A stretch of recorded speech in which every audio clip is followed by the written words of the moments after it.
Put God first.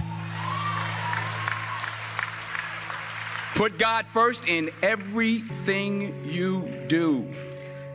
Everything that you think you see in me, everything that I've accomplished, everything that you think I have, and I have a few things, everything that I have is by the grace of God. Understand that. It's a gift. I was sitting in my mother's beauty parlor, and I'm looking in the mirror, and I see behind me this woman under the dryer.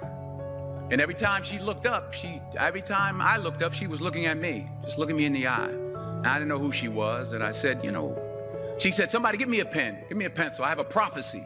March 27, 1975. She said, boy, you are going to travel the world and speak to millions of people. Now, mind you, I was flunked out of college.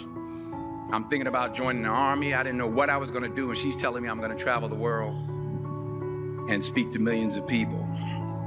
Well, I have traveled the world. And I have spoke to millions of people. But that's not the most important thing, the success that I had. The most important thing is that what she taught me and what she told me that day has stayed with me since. I've been protected. I've been directed. I've been corrected. I've kept God in my life, and it's kept me humble. I didn't always stick with him, but he always stuck with me. So stick with him in everything you do. If you think you want to do what you think I've done, then do what I've done and stick with God. Number 2, fail big. That's right. Fail big. Today's the beginning of the rest of your life, and it can be very frightening. It's a new world out there. It's a mean world out there, and you only live once. So do what you feel passionate about. Take chances. But don't be afraid to go outside the box. Don't be afraid to think outside the box. Don't be afraid to fail big, to dream big. But remember, dreams without goals are just dreams. And they ultimately fuel disappointment. So have dreams, but have goals. And understand that to achieve these goals, you must apply discipline and consistency.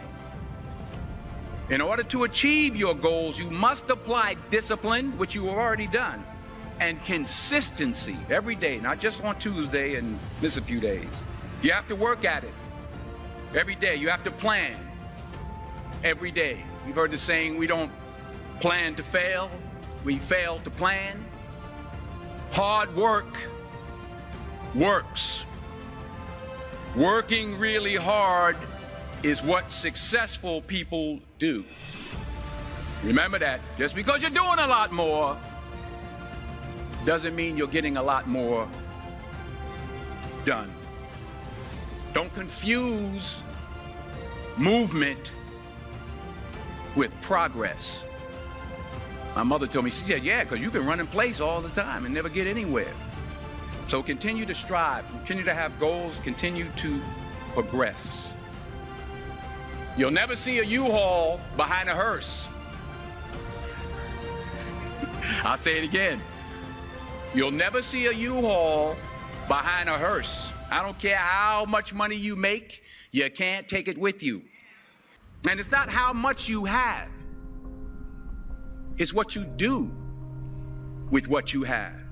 We all have different talents. Some of you will be doctors, some lawyers, some scientists, some educators, some nurses. The most selfish thing you can do in this world is help someone else. Why is it selfish? Because the gratification, the goodness that comes to you, the good feeling that I get from helping others, nothing's better than that.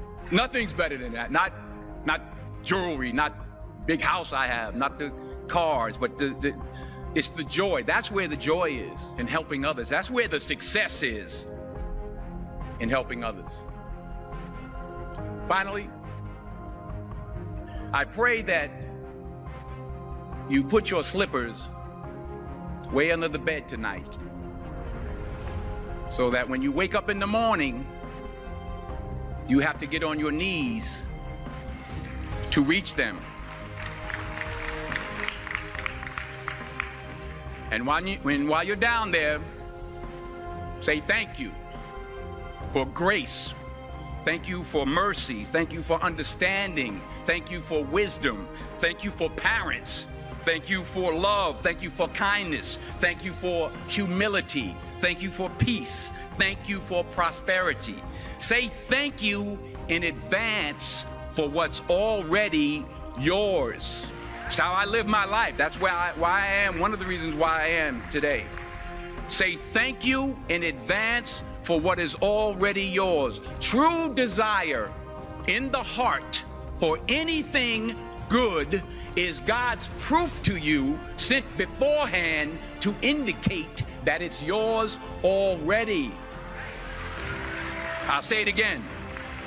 True desire in the heart, that itch that you have, whatever it is you want to do, that thing that you want to do to help others and to grow and to make money, that desire, that itch, that's God's proof to you, sent beforehand already to indicate that it's yours. And anything you want good, you can have. So claim it. Work hard to get it. When you get it, reach back. Pull someone else up. Each one, teach one. Don't just aspire to make a living. Aspire to make a difference.